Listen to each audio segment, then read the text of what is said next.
and our second session is Coal Transitions as Energy Systems Transformation. And we will be visiting Mongolia, Chile, and Indonesia for this session. And first up, we have Matthieu Prin. He is from the International Energy Agency, and he will frame the session for us. He is a policy analyst from the Office of the Energy Efficiency and Inclusive Transitions, and is working on the IEA's people-centered energy transition since 2020. He oversees the IEA's engagement with labor and youth, among others. Thank you, Matthieu.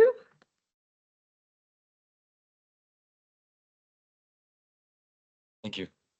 Thank you, and thank you for GIZ for inviting the International Energy Agency.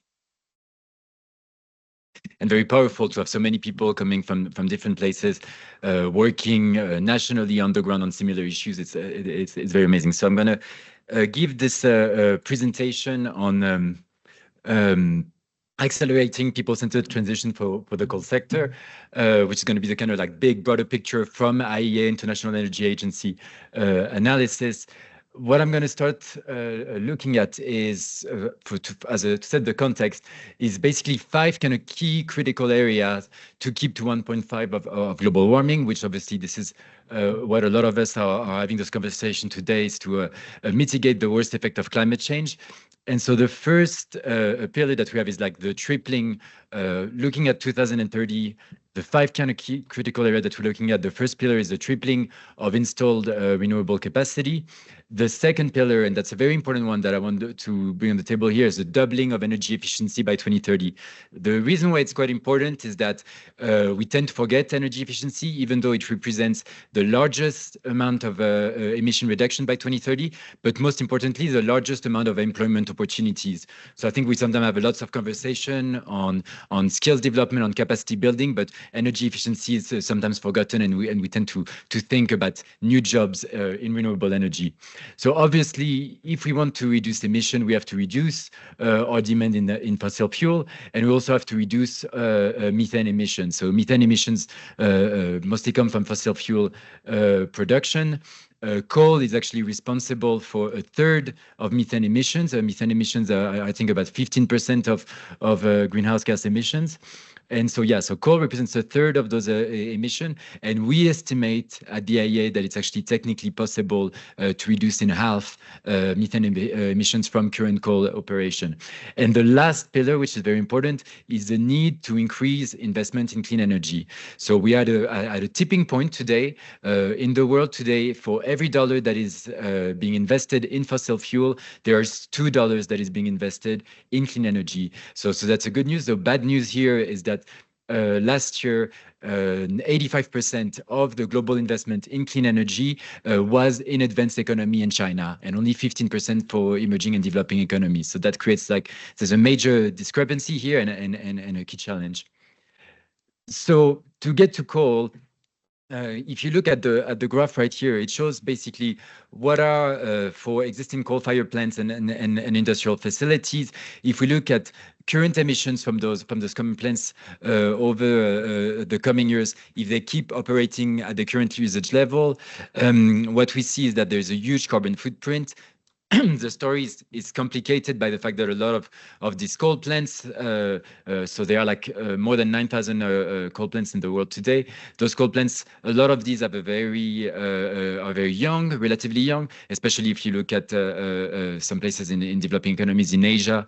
Some of the coal plants are only 15-year-old on average, and we know that coal plants have a very long lifetime spans, and that if they continue operating at the current usage level, they will tip us above 1.5. And if you look at this graph here, what it shows is our carbon budget to remain to 1.5 degrees. So that's basically how many CO2 emissions are we allowed to remain to 1.5. And if you look at cumulative emissions from coal-fired power plants and industrial facilities back to 2100, they would consume all of our carbon budget to remain to 1.5. So that's for the bad news. Better news is that there are lots of countries that are now kind of making pledges and committing to reduce coal use. You can see the evolution here over the years. What we know is that there are definitely lots of countries who have put forward pledges to reach net zero emissions. Some of those pledges are not legally binding. There's a verbal commitment. But what we can really see is that there's a gap between countries who have those net zero pledges to net zero emission and countries that have actually committed to phase out coal, who have got planned to no new unabated coal power. And actually, like here in green are the countries, I think it's 98 countries that have formally committed to phase out coal, and those represent only 30% of coal-fired power generation. But you know, like, just to get back to this is obviously the page. You can see that there's lots of progress that is being made. Like, this is moving rapidly, and we can expect that with the right tool, with the right kind of international support initiatives like today, like more like the picture will change very rapidly. So we've got at the IEA, so the social economic impact of transition really vary across countries and region. We developed at the IEA what's called a coal transition exposure index that really allow us to understand how a country is dependent on coal, looking at different dimension and the capacity of a country to transition smoothly. When we look at the dimension that we use to create this index is energy dependence, which is basically understanding what is the role of coal in the energy mix of the country. So, for example, if you look at South Africa has got one of the highest energy dependence. I think that coal represents about 70% of South African energy mix, but my South African colleagues here can contradict me. We also look at development gap, which is basically looking at expected growth in energy demand and the financial and technical capabilities of countries to respond to that.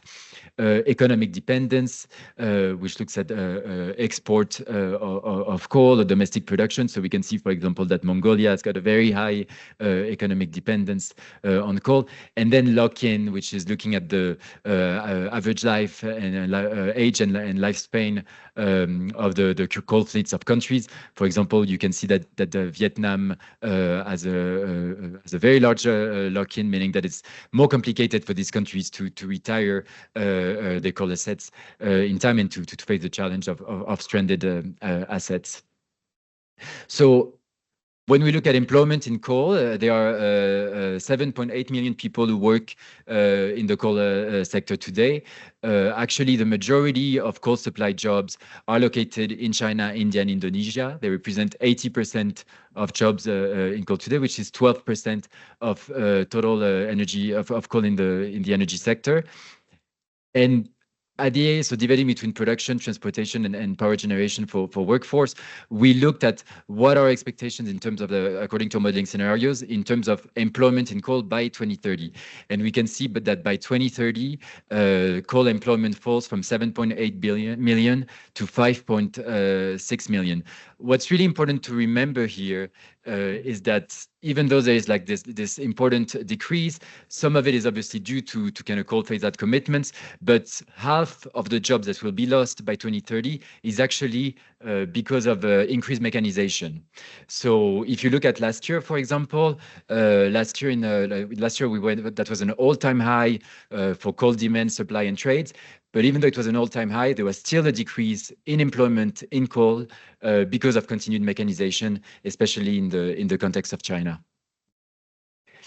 And so obviously, so a lot of the conversation today are going to be about just transition and the kind of policies that we put in place to accompany workers.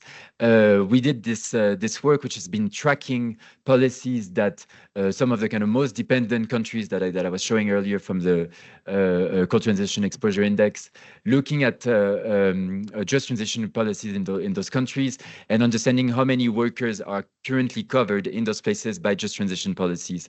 What we found is that in 2023, there was only 16% of workers in coal-dependent countries who are currently covered by just transition policies accompanying them. So it's not an exactly positive picture, but if you look at 2022, the percentage of workers in those regions that were covered by just transition policies was only 4%. So we went from 4% to 16% in just 1 year. And so I'm just going to finish this presentation by mentioning like a key initiative that the IEA is doing on just transition. It's this Global Commission on People-Centered Clean Energy Transition, Designing for Fairness. What it does, it's a very high-level group of 27 members that is chaired by the energy minister from Brazil. What those commission members are working on together, they just issued recently a position paper that addressed like key issues around just transition that governments and international stakeholders should take into account. And now what they're working towards is COP30. So this is a very diverse group. You've got lots of ministers of environment and energy from advanced economies, from emerging economies, from energy exporters, energy importers, but also representative from labor, from indigenous nations, from youth, from cities, looking at issues from gender. We've got President Singwisa Losi from the Congress of South African Union standing on this commission. And so what they're going to be doing, those commissioners are going to be working together in the lead up to COP30 next year to design an implementation roadmap, meaning what are the kind of policy tools and the kind of policy options that are available to government and to stakeholders to address those key issues of just transition. And so it will be very important to connect with all of you and to work with all of you in collecting some of that best practice that we can actually use and put forward to those commissioners for to include in the implementation roadmap. And even more importantly, they're going to be working on designing a set of indicators that they're going to collectively agree on, which are going to be used to assess the effectiveness of implemented just transition strategies and policies. So that can be indicators that can be hopefully be brought to the negotiation table in COP30. Thank you.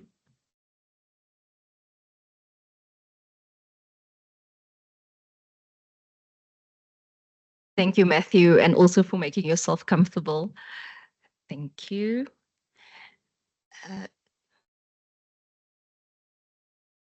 Next up, we have Victoria Frohlich from Inodú, and she is the civil engineering specializing in environmental engineering with extensive experience in the energy and environmental sectors. She's currently a consultant at Inodú, focusing on sustainable energy solutions, including the transition from coal to renewables.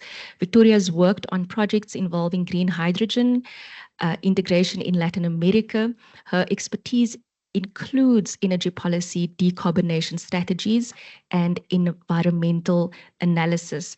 And she will be talking to us on building a resilient energy transition, exploring the challenges and lessons from the Chilean coal phase out. Thank you, Victoria.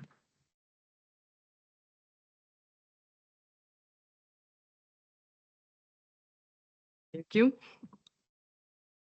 Perfect. Okay, I will talk to you today about how to build a resilient energy transition, and I want to focus on the resilient part of the energy transition, and obviously I'm going to talk about the Chilean case. First of all, Chile has been able to retire 30% of its coal capacity in power plants now, which would be this point there. And how did we manage that? We started in 2018. The Chilean government established the Energy Decarbonization Working Group, which was a voluntary group to achieve decarbonization. And the owners of coal power plants and the government and other stakeholders achieved some voluntary commitments, like retiring 8 coal power plants by 2024 and all of the Chilean coal power plants by 2040. And that would be the red line is the trajectory that was compromised in 2019.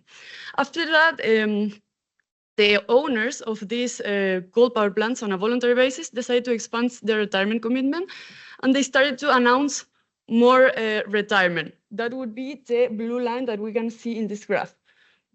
But in fact, they started to announce this retirement in an informal way. Some of them didn't ask the authority to request to retire, and they need this authorization in order to retire a coal power plant. And actually, 2 units requested the approval to retire by the end of next year, and the authority didn't give the authorization because of security reasons. So it is really difficult to meet all the announcements made by the end of next year. Actually, we're projecting more like this yellow line fact, that will be the retirement that will occur in the next few years. But how has Chile managed to close this amount of coal capacity in a safely way? Well, the status of energy security plays a key role in a coal power plant closure. There is this energy trilemma, and it poses a challenging of balancing energy security, which is having a reliable supply of energy for the population, and also we want energy at the lowest cost possible. And in the last few years, we have also integrated a low emissions requirement for the power sector. And the truth is that although these three aspects should be balanced, it's really difficult to pursue the low cost and low emissions aspect without energy security. It's really difficult. And in the case of Chile, we have a high energy security. That's why we were able to retire 30% of the coal capacity. In fact, this graph here shows the evolution of the installed capacity in the last few years. And as you can see, Chile has an hydrothermal energy mix, but solar and wind, which are in the orange and green color, have been integrated very rapidly in the last few years. And this graph here showed the maximal demand in Chile, and as you can see, the maximal demand has traditionally been far lower than the installed capacity. So that's why it was possible to retire that amount of coal power plants. And it's important to say that thermal assets have changed their operational mode in Chile. As you can see in this graph shows the average hourly generation for each year of the electricity mix in Chile. And as you can see, in 2017, for example, coal and gas were generated in a really baseload way. But as now, they are really starting to decrease their generation during the day and increase their generation during the afternoon and night to allow the integration of a lot of solar energy, as you can see here in this graph. And they do that, like gas power plant, they are able to shut off during the day and then start again in the afternoon. But for coal power plants, that's impossible. They're really slow to start. They need like 10 or 14 hours maybe to start again. So they cannot really shut off during the day because then we won't have those assets operating during the night. So what they do is that they reduce their generation to a minimal stable level that they can achieve during the day. And what has been happening in Chile is that some of the coal units have been made significant efforts to decrease this minimal stable load so that they can decrease their generation even more in order to allow more solar to integrate during the day. And in fact, some of the coal power plants in Chile have reduced their minimum technical loads to 22 or 25% of the installed capacity, which is really, really low. In this graph here, we can see the annual generation in Chile, historically and then projected.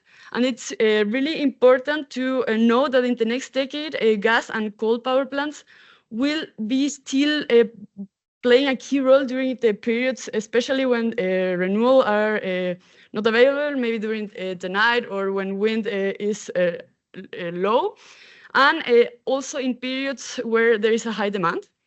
And it's important to know that these assets, coal and gas asset that remains in operation for the next decade, will have and will face a highly demanding mode of operation with a lot of flexibility, shut down and then start again. And that is a really demanding mode of operation that actually can wear these assets down far more quickly. It's important to know that coal power plants provide more than just energy.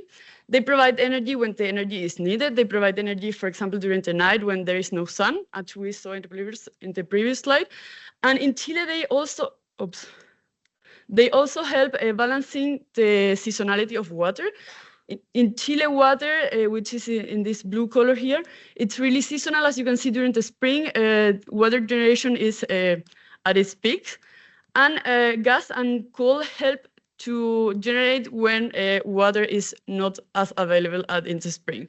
And that is a really difficult mode of operation to replace right now.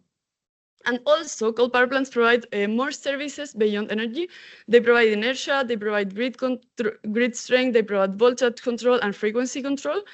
And right now, we haven't had many problems with those services.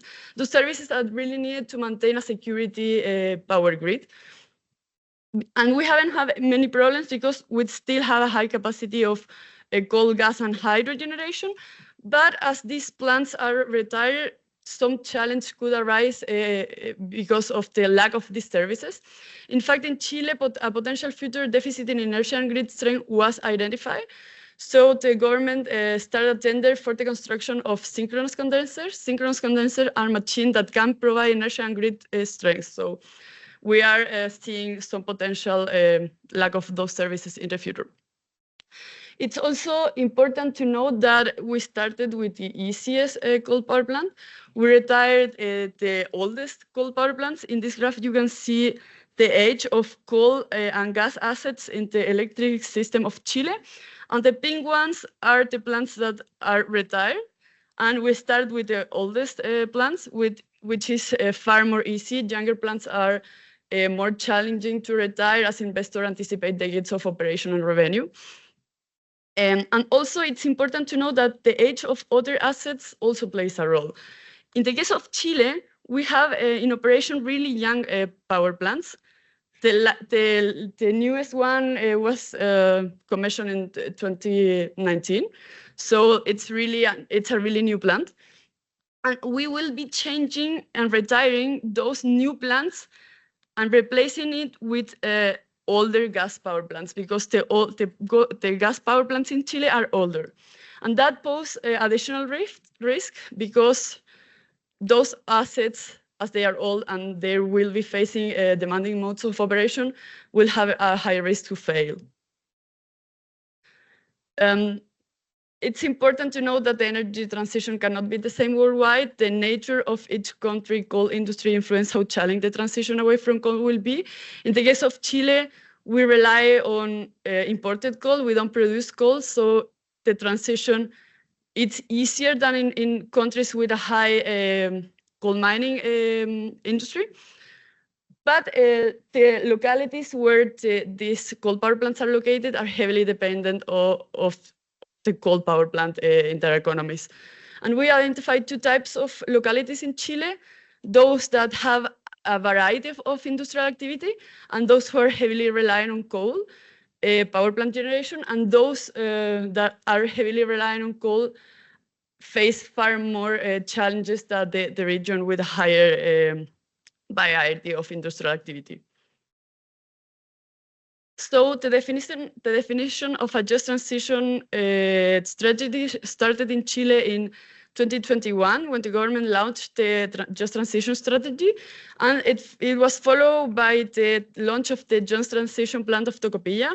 Tocopilla is a region in Chile that it's highly dependent of coal power plants, and it's facing the shutdown of these plants. So they launched these two plans. And it's important to know that these two plans are really complex. The Just Transition Strategy contains 32 actions and involves 47 stakeholders.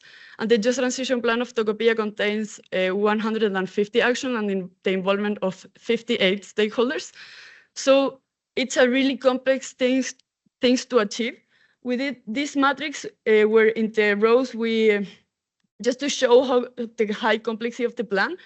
They are 32 actions and all of the 47 stakeholders here. And it involves the coordination of all these different stakeholders that will be challenging.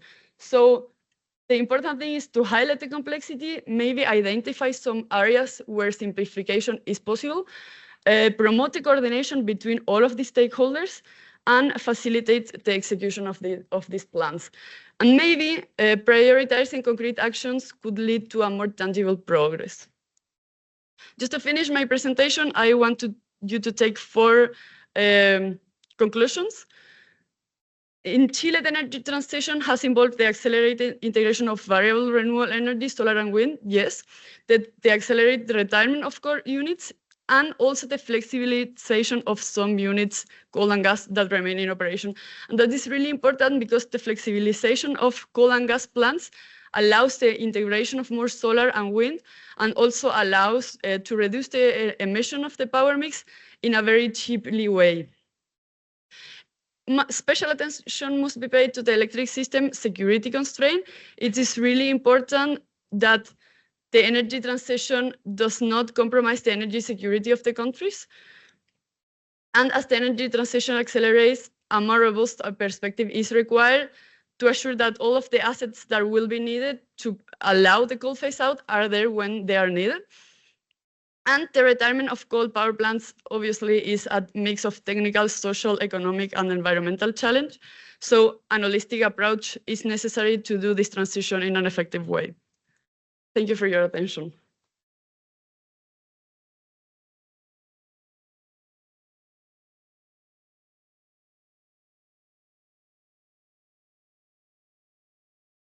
Thank you so much, Victoria.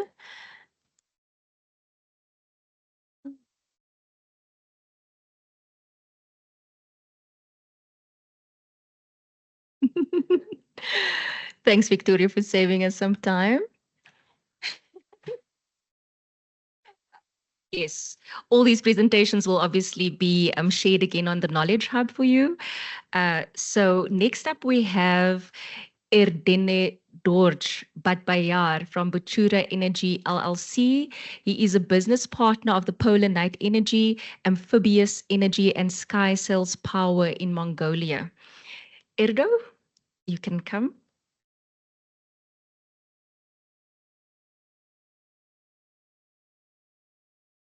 Hello, everyone. I'm excited to share our idea of just energy transition in Mongolia. And yeah, but first, let me explain a little bit about the Mongolian energy sector. It is divided into 4 different energy systems, and our installed capacity is around 1,400. I know that other countries have much more than installed capacity and also a big load. In Mongolia, during the winters, the maximum load is around 1,600 megawatts.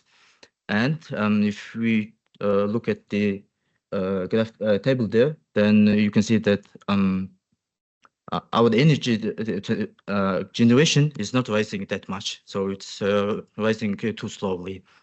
And the problem is our energy sector is dominated by coal. 77% of the total energy is produced by coal-fired power plants, and also 22% is imported from Russia. So we are very dependent on coal first, and also the import products.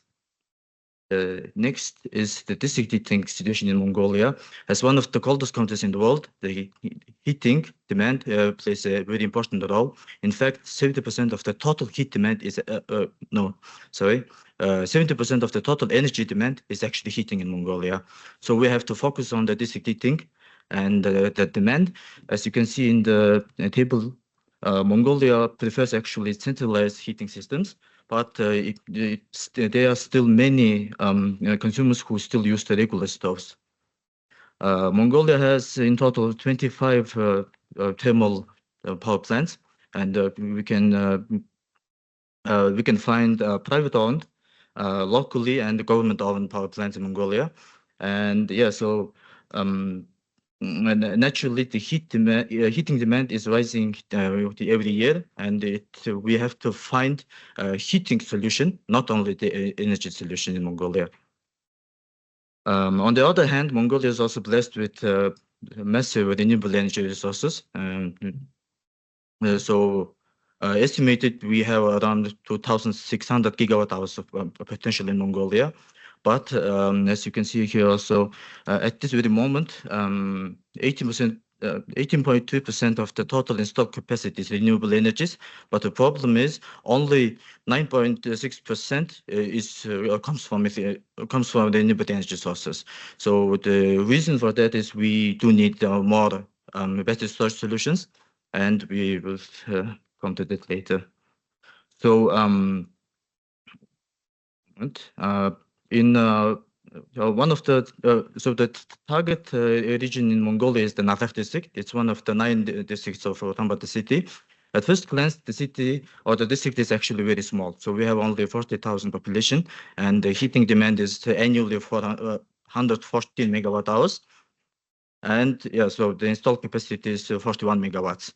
On the other hand, in the capital city of Ulaanbaatar, half of the population of Mongolia lives in the capital city of Ulaanbaatar, and this is that's why the concentrating on the districts like Nafar is very important. Then we can decentralize our population a little bit. So in order to do that, the government had made several plans. For example, in Nafar district, we have planned 220 hectares for the industrial park and 140 hectares for the logistic terminal. Also, we have also prepared 110 hectares for renewable energy sources. So in the future, by 2030, the district's heating demand will reach 180 megawatts, and we are expecting about 150 to 200,000 new households in this district. At the moment, the district is heated by the thermal power plant, and as you can see, the thermal power plant is very old. It's outdated, just like many of the Mongolian thermal power plants. It is completely dependent on the coal transport. And also, so most of the expenses, so 70.2% of the expenses is actually spent on fuel. So we do need to find new solutions, and because we have this massive heat demand, we have to concentrate on finding the heating solutions, and that's exactly where the portable energy stand battery or the thermal storage comes in. So for the Nafar district, we made plans. So basically, in this picture, we get the general idea. So what the sand battery is. At first, we need of course, renewable energy sources such as wind and solar panels. Then the electricity produced from the renewable energy sources, we can store it as heating in sand batteries. Now, using the stored heat, we can feed the district heating networks, and in such, so we will have completely renewable heating and power solutions. So the technology, it's actually pretty simple. As long as we have electricity, we can use the electric heaters to heat our sand or sand-like materials. That's we call the charging state. And on the other hand, whenever we need the heat for district heating or other purposes, then we can discharge it. And the best part about the technologies, the discharging state and also charging state, it can be simultaneously. So we don't have to wait. We don't have to wait until the battery is fully charged. And for example, I have on this table the idea of how big one thermal storage can be. In first example, the rated power is 2 megawatts. The storage solution is around 6 gigawatt hours. And if we use magnetite, then the storage volume is only around 600 cubic meters. So it's just one big structure where we can store heat, and annually we can produce up to 6 gigawatt hours of heating. At the moment, the technology so we can see here the performance of the technology. We can store up to 10 gigawatt hours of heat, and the rated power can be up to 100 megawatts. The end product of the sand battery is either hot water or steam, and with a little bit modifications, we can also produce electricity, but it's on the way. Despite being this kind of innovative new technology, the sand battery can already compete with conventional and traditional heating methods. As you can see, the price and other aspects where we define what kind of energy or what kind of heating solutions we choose. The sand battery can compete with every traditional methods. And also at the moment, the sand battery's working temperature is actually between 60 to 400 Celsius degrees. In our case, in Mongolia, we are looking into solutions that can provide only 120 degrees Celsius of hot water for district heating purposes. And so the sand battery's working range of 60 to 400 Celsius degree can cover around 36% of all industries. So the breweries or the food industries, many of them use actually only around many of them use steam up to 200 Celsius degree. So when we can already provide industries with steam, then it shouldn't be any problem to provide district heating with hot water. So together, in case of Nasdaq, we have two different options. Our objective in first case is we are just concentrating on the hot water demand. In Mongolia, the non-heating season is between 15th May to September 15th. So during this period, we need around 9,750 megawatt hours of heating. And for that, we have estimated that we would require only around 7 megawatts of renewable energy installed capacity and 600 megawatt hours of thermal storage. So with that, we can get annually the heat production of 9,750 megawatt hours. Also, on top of that, we can also feed the grid with electricity. The second option is actually to cover and replace the coal power plant in Nasdaq district completely. The annual heating demand for Nasdaq district is 114,000 megawatt hours. So we have with Fortnite Energy, we have already a feasibility study, and it turns out in order to cover completely, in order to cover heat demand in Nasdaq district completely, we will only require 70 megawatts of installed capacity and 14 gigawatt hours of thermal storage. And if you are wondering, so how big this 14 gigawatt hours of thermal storage can be, you can find it in this table. In generally, you can see that if we use sand, then the storage would be 84,700 cubic meters, but there's also possibility to use other kinds of storage medium. The most interesting part is in countries like Mongolia, where the mining is really dominated, we do have so many mining waste. And we can use this mining waste to store heat.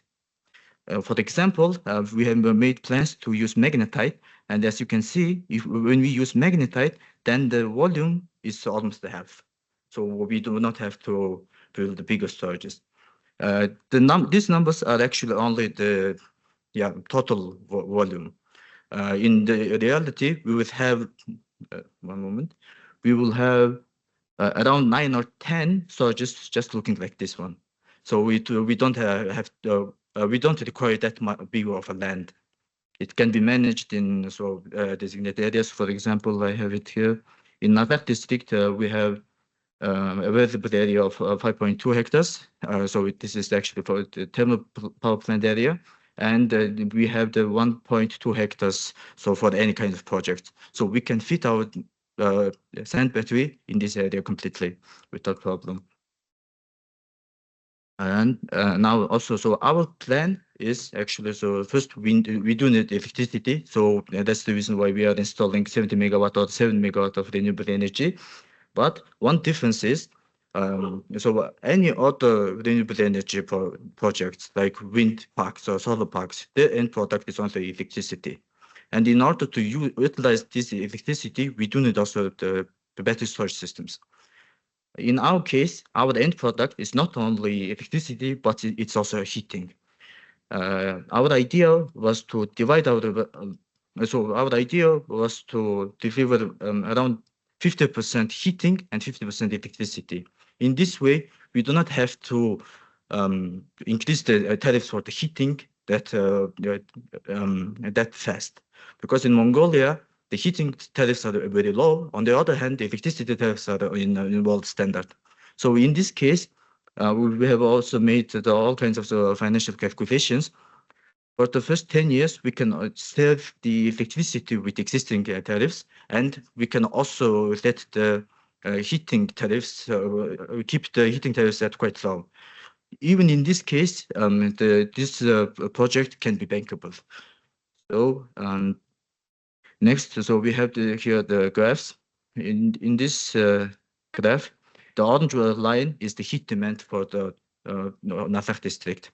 And the blue one is the wind turbine electricity production. As we can see, most of the year, we can cover the heat demand completely.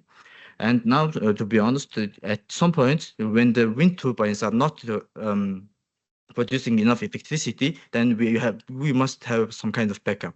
But in our case, we can use battery storage solutions also. That's why our project has now the wind, solar, battery storage systems, and also thermal systems. In this way, we can completely replace coal-fired power plants. The problem with the energy transition up to this point is using only renewable energy sources is not enough. For example,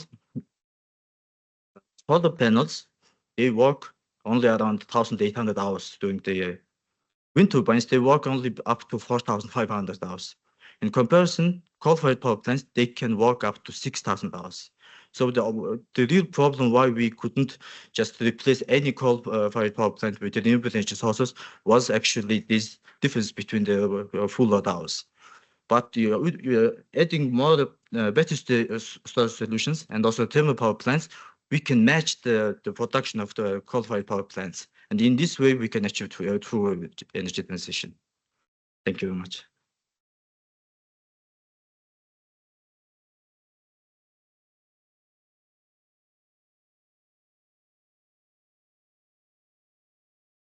Thank you, Erdo. We are just going to have a short interlude. We are being given many gifts of imperfection from the technological side. So we're just trying to get our next speaker's presentation. So just bear with us. In the meantime, just a little bit more of the housekeeping while we get our presentation up and running. We do have the ICI project does have a complaints mechanism, and it's an independent complaints mechanism. So we just want to draw your attention to it in case you have anything to report to it. Any person who believes they may have been harmed by an ICI project or who wishes to report corruption or the misuse of funds can lodge a complaint to the ICI independent complaint mechanism at ICI-complaints@z-u-g-.org. You will get a card now on each of your tables with that email address. So not to worry, we will be sharing a card with the email address. And the ICI complaint mechanism has a panel of independent experts who will investigate the complaint. In the course of the investigation, they might consult with the complainant so as to avoid unnecessary risks for the complainant. And so if anybody has been harmed by a project, or if there's anything that you feel you need to report during the 2 days here with us, and for those going on the study tour, if there's any irregularities, this is the complaints mechanism that you can address your complaint to. I'll repeat the email address, but just note that it is coming to you shortly. It is ICI-complaints@z-u-g.org. Maybe I can get an update on the presentation and whether we are ready to receive it. Otherwise, we'll have to make a plan.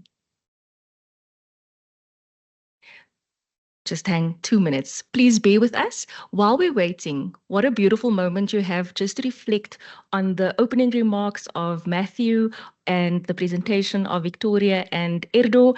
And maybe you want to take a moment to just reflect and maybe jot your thoughts or questions down that you may want to ask to them when we open up for a short Q&A at the end of the presentations. The same goes to the online community. If you have any thoughts or reflections that you already have from the 3 speakers that has opened up the session, you can pop that into the chat, and Mutsa will be on standby to bring that into the conversation during the last 20 minutes of the session. Are we ready? Here it is. Thank you so much for your patience. And our speaker, Arionmaro, thanks for bearing with us as we shifted you now to the last presentation.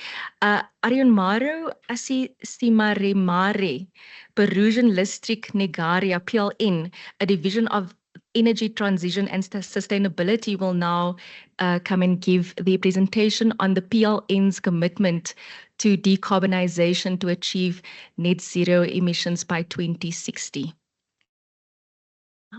Thank you. Thank you for your patience.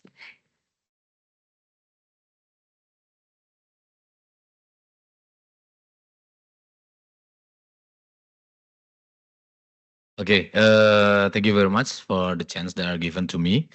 My name is Arionmaro. I'm from PLN, the state-owned electricity company in Indonesia. So as the state-owned electricity company, we have been powering Indonesia for 78 years, 79 years this year. And we have 73 gigawatt generation capacity, both PLN's own and also independent power producers. We serve 89 million customers, revenue around 31 billion US dollars per year. And we will continue to power Indonesia to support the economic development of Indonesia, the targets of economic developments. And without any intervention, and when we use the business as usual approach, where we use and utilize the coal power plant, because Indonesia has abundant coal and gas reserve, and in the business as usual, we will continue to use the coal, and we often refurbish the coal-fired power plant when it's due to its end of lifetime. And when we do it like that, our emission will skyrocketing in 2060 and reach 1 billion ton CO2 in 2060. But since 2021, in the COP26, PLN has established a commitment to achieve net zero emissions. So we are not looking at those business as usual 1 billion ton CO2 emission in 2060 again, but we are aspiring to reduce the emission gradually, reach its peak in 2030, and then maintain or even reduce it gradually and reach the net zero emission in 2060. And to achieve that, of course, we will have a transformation in the generation capacity, as you see in this graph. Our current capacity, like I mentioned, 73 gigawatts of capacity. Most of them comes from coals. Around 51-52% of the capacity come from coals, and then followed by gas, and only about 12%. Until 13% of the capacity comes from renewables, which is most of them is hydro and geothermal. And if it is in the business as well, we will see the coals growing up over a year. But when we set our commitment to decarbonization, we see the reduction of coal capacity, of course, from 51% and then 43, 30%, 50%, and we expect that the unabated coal power plant capacity in 2060 will be zeroed out. Yes, we currently don't have a phase out coal-fired power plant commitment. I mean, we don't have an early retirement commitment for our coal-fired power plant, but our commitment is, like I said previously, if we do it in the business as usual ways, we will continue to use it even after its end of lifetime. We will refurbish it and then continue to use it until it breaks out. And even if it's broke out, we will continue to refurbish it and use it again. But with this, energy transition agenda, what we are thinking on doing is we will retire the coal-fired power plant at its end of lifetime. So when a certain power plant has reached its lifetime, when it's PLN owned, we will not continue to operate it. We will not refurbish it and use it as a coal-fired power plant, but we may use the assets and maybe change the fuel into a cleaner fuels such as ammonia in the future, or we plan to have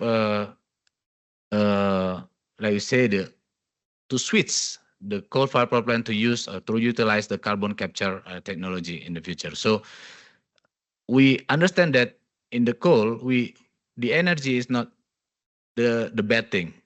The emission is the bad thing. So we still need the energy. We still need the capacity. We still need the services that Victoria also mentioned, the inertia, the voltage support from the coal capacity, but we don't need the emission. So either we put the carbon capture technology in that, or we change the fuel to power those assets. So that's regarding the coal agenda. And Victoria already mentioned previously that in achieving net zero emissions, PLNs, as the state-owned electricity company in Indonesia, needs to balance between energy trilemma aspects, which is the energy security, energy affordability, and also sustainability. But we also need to ensure that in doing so, in doing the energy transition, PLN has the capacity, the financial capacity and financial capability to execute all the projects, to execute all the initiatives that is required in providing reliable, secure, affordable, and also clean energy for Indonesia. So there is the fourth aspect that need to also be maintained by PLN, because we don't want that when we execute the initiatives, then PLNs goes down. So we also need to ensure that the financial sustainability, both PLN, and because PLN is a state-owned electricity company, it is also impacted to the fiscal capacity of the country, because most of the funding or money that PLN holds is also related to the country budgets. So this is the big picture of PLN's energy transition agenda. So we call it the accelerated renewable energy development. We don't have a coal phase out, so we call it a coal phase down. So we expect to add around 61 gigawatt of renewable energy capacity in until 2040. And to be able to do that, we will build the grid. We will enhance the grid, both in the capacity, both in the form of capacity, and also the reaching the access of the grid itself. So, for example, if we want to build more renewable energy, there is a mismatch between the renewable energy potential and the electricity demand in Indonesia. So, Indonesia, the electricity demand is most of them centered in Java Island in here, but the renewable energy capacity, especially the baseload, hydro and geothermal, in Java, they are already exhausted because the development of electricity power plant in Java also, most of the geothermal and hydro in Java are already exhausted. So to electrify the Java Island, we need to bring the potential from Sumatra Island because we still have a lot of potential in hydro and geothermal. We have a ring of fire in Sumatra Island, so we have a potential, but the demand is in Java Island. So we will build the interconnection between Sumatra and Java, and we also need to strengthen the intra-island grid in Sumatra.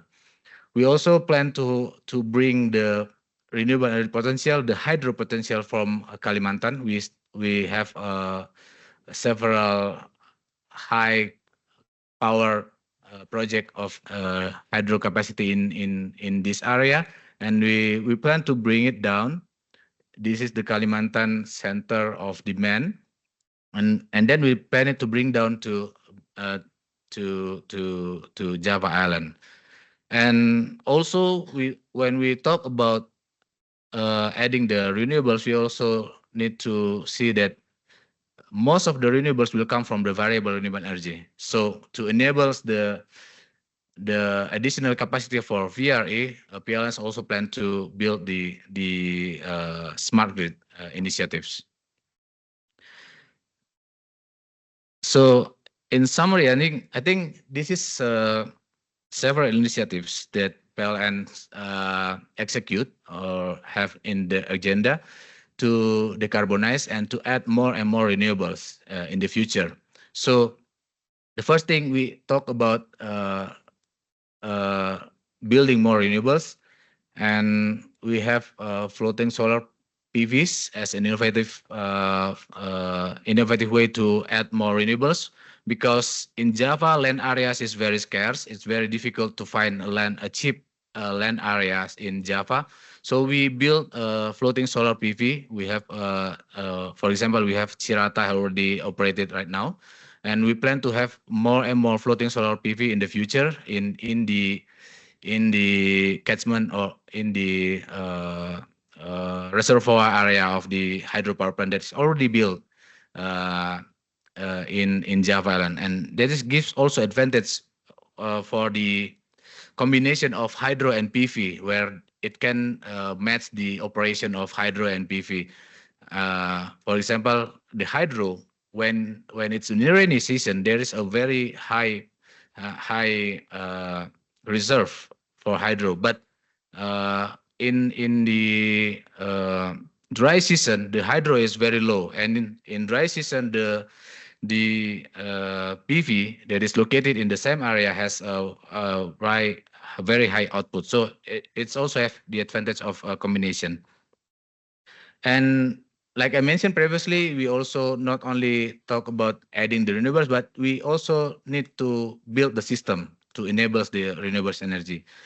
And the other thing is we also build the renewable energy ecosystem, which is not directly related to renewable energy development, but also helps to develop the renewable energy. For example, we incorporate with the solar PV manufacturing. We have our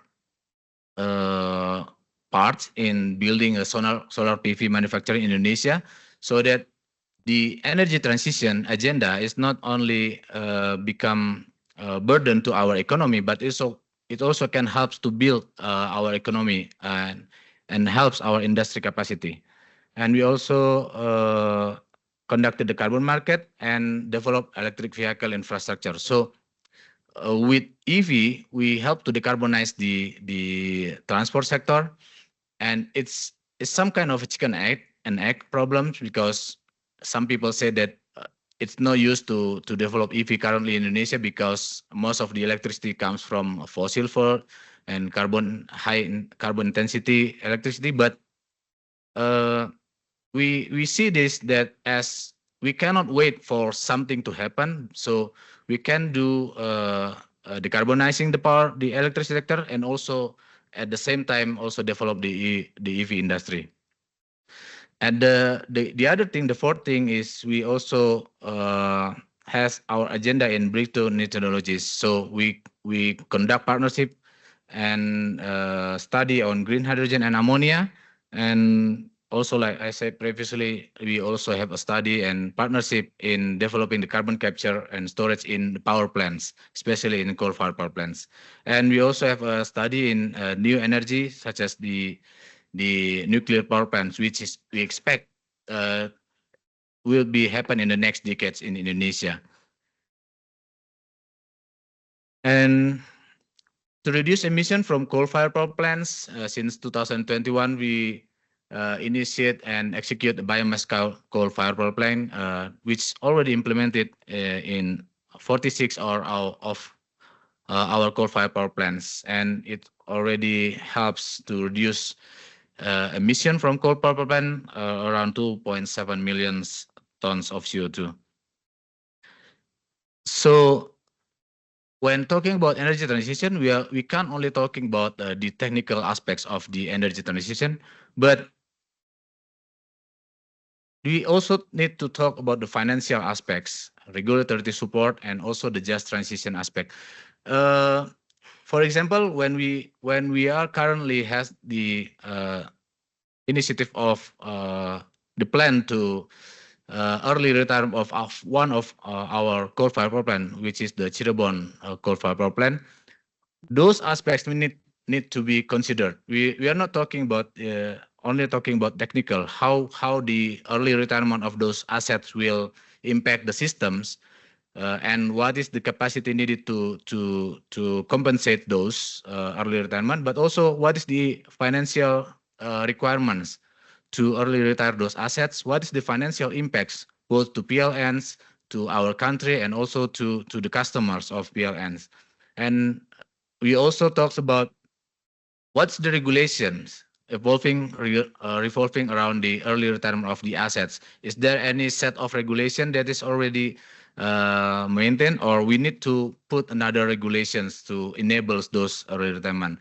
And also we need to talk about the just transition. What's the impact of the early closure of those assets to the people around, to the workers, to the community, to the village where the assets is operated, and also to the coal mines that is related to those assets. And we understand that we cannot do this energy transition agenda alone. We need the partnership, both in technological partnership and also financial partnerships to enable us to execute all of our energy transition agenda and initiatives. I think that's what I can share in this event. Thank you very much.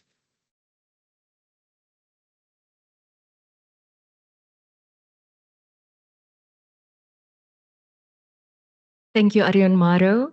I just wanted to clarify, Arionmaro, is PLN the state-owned energy enterprise? We have about 10 minutes left for a Q&A session to the panel. I think our online community has already popped their questions into the chat. So if we can start with them first, and please just let us know which panelist. Sure. We have a question for Victoria from Mamusa Motolo. I see in your slides that you mentioned that the authorities refused to authorize retirement of some units. What was the reason for that? Yeah, so 2 units asked the authorization to retire at the end of next year, and it was rejected.